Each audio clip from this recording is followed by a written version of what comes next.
नमस्कार साथियों, नई वीडियो में आपका स्वागत है। तो साथियों, मध्य प्रदेश में नया वेतन भत्ता नियम लागू, राज्यपाल ने दी हरी झंडी। मध्य प्रदेश कर्मचारियों के लिए आ गया आदेश, खुशखबरी।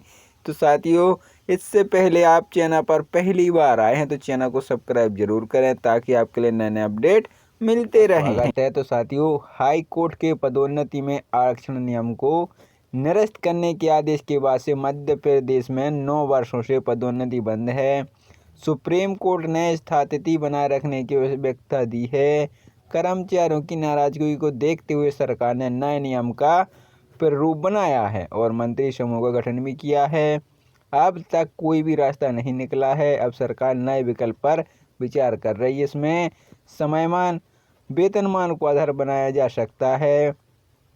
समयमान वेतनमान की योजना 2008 में इसलिए बनाई गई थी कि ताकि जिन पात्र अधिकारियों को पदोन्नति नहीं मिल पाई है उन्हें कम से कम उच्च पद का वेतन मिल जाए। इससे आरक्षण व्यवस्था नहीं रहती है। इसकी पदोन्नति के लिए भी लागू किया जा सकता है। इसके कोई भी नुकसान नहीं होगा। पदोन्नति नियम नहीं होने के कारण बीते 8 वर्षों में 60,000 से अधिक अधिकारी कर्मचारी पदोन्नत बिना ही सेवानिवृत्त हो चुके हैं। निर्माण विभागों के समान श्रेणी के इंजीनियरों ने पदोन्नति नहीं मिलने के कारण हाई कोर्ट में दिग्विजय सरकार के समय मध्य प्रदेश लोक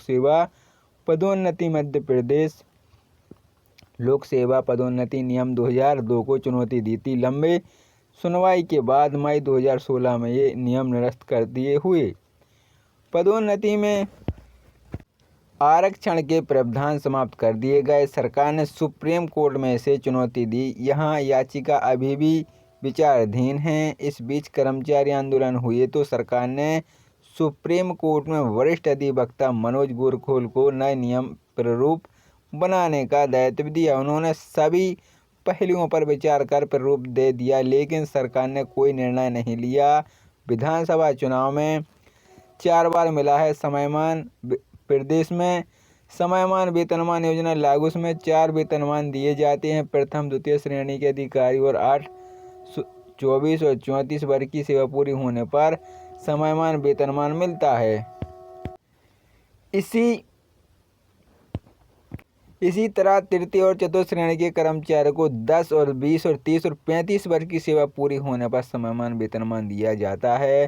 पहले तत्कालीन मुख्यमंत्री शिवराज सिंह चौहान ने डॉक्टर नरोत्तम मिश्रा की अध्यक्षता में मंत्री समूह का गठन किया था। उसमें भी सभी पक्षों ने चर्चा के बाद अपने अनुशंसा भी दे दी, पर कोई निर्णय नहीं हुआ।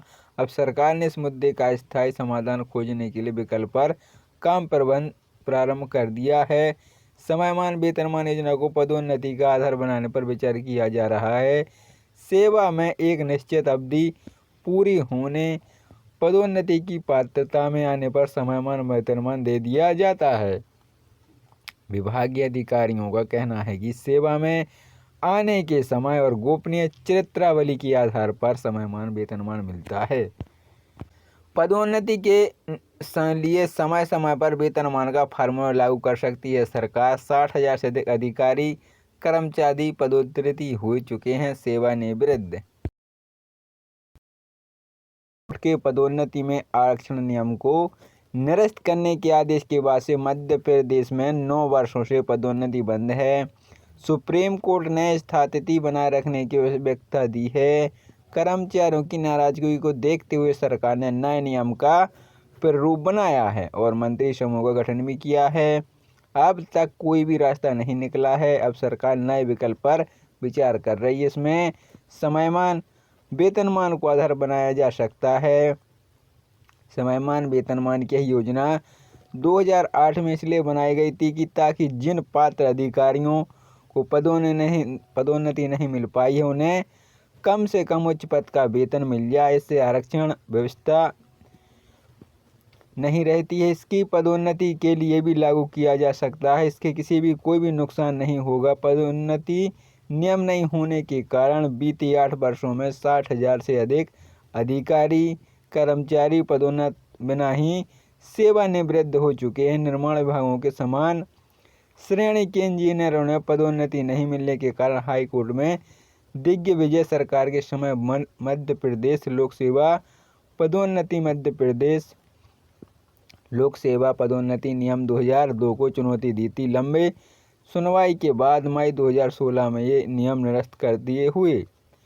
पदोन्नति में आरक्षण के प्रावधान समाप्त कर दिए गए। सरकार ने सुप्रीम कोर्ट में इसे चुनौती दी। यहाँ याचिका अभी भी विचाराधीन है। इस बीच कर्मचारी आंदोलन हुए तो सरकार ने सुप्रीम कोर्ट में वरिष्ठ अधिवक्ता मनोज गोरखोल को नए नियम प्रारूप बनाने का दायित्व दिया। उन्होंने सभी पहलुओं पर विचार कर प्रारूप दे दिया, लेकिन सरकार ने कोई निर्णय नहीं लिया।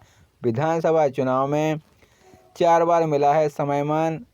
प्रदेश में समयमान वेतनमान योजना लागू में 4 वेतनमान दिए जाते हैं। प्रथम द्वितीय श्रेणी के अधिकारी और 8, 24 और 34 वर्ग की सेवा पूरी होने पर समयमान वेतनमान मिलता है।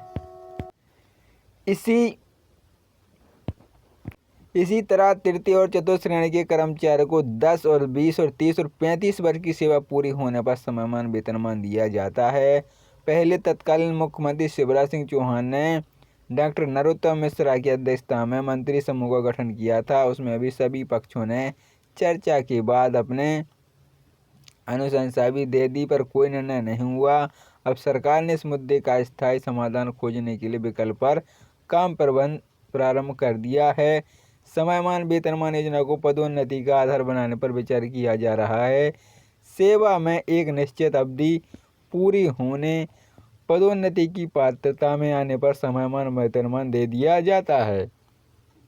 विभागीय अधिकारियों का कहना है कि सेवा में आने के समय और गोपनीय चरित्रावली के आधार पर समयमान वेतनमान मिलता है। पदोन्नति के लिए समय समय पर वेतनमान का फार्मूला लागू कर सकती है सरकार। 60,000 से अधिक अधिकारी कर्मचारी पदोन्नति हो चुके हैं सेवानिवृत्त। समयमान वेतनमान योजना लागू में 4 वेतनमान दिए जाते हैं। प्रथम द्वितीय श्रेणी के अधिकारी और 8, 24 और 34 वर्ग की सेवा पूरी होने पर समयमान वेतनमान मिलता है। इसी तरह तृतीय और चतुर्थ श्रेणी के कर्मचारियों को 10 और 20 और 30 और 35 वर्ग की सेवा पूरी होने पर समयमान वेतनमान दिया जाता है। पहले तत्कालीन मुख्यमंत्री शिवराज सिंह चौहान ने डॉक्टर नरोत्तम मिश्रा की अध्यक्षता में मंत्री समूह का गठन किया था। उसमें अभी सभी पक्षों ने चर्चा के बाद अपने अनुशंसा भी दे दी, पर कोई निर्णय नहीं हुआ। अब सरकार ने इस मुद्दे का स्थायी समाधान खोजने के लिए विकल्प पर काम प्रारंभ कर दिया है। समयमान वेतनमान योजना को पदोन्नति का आधार बनाने पर विचार किया जा रहा है। सेवा में एक निश्चित अवधि पूरी होने, पदोन्नति की पात्रता में आने पर समयमान वेतनमान दे दिया जाता है। विभागीय अधिकारियों का कहना है कि सेवा में आने के समय और गोपनीय चरित्रावली के आधार पर समयमान वेतनमान मिलता है।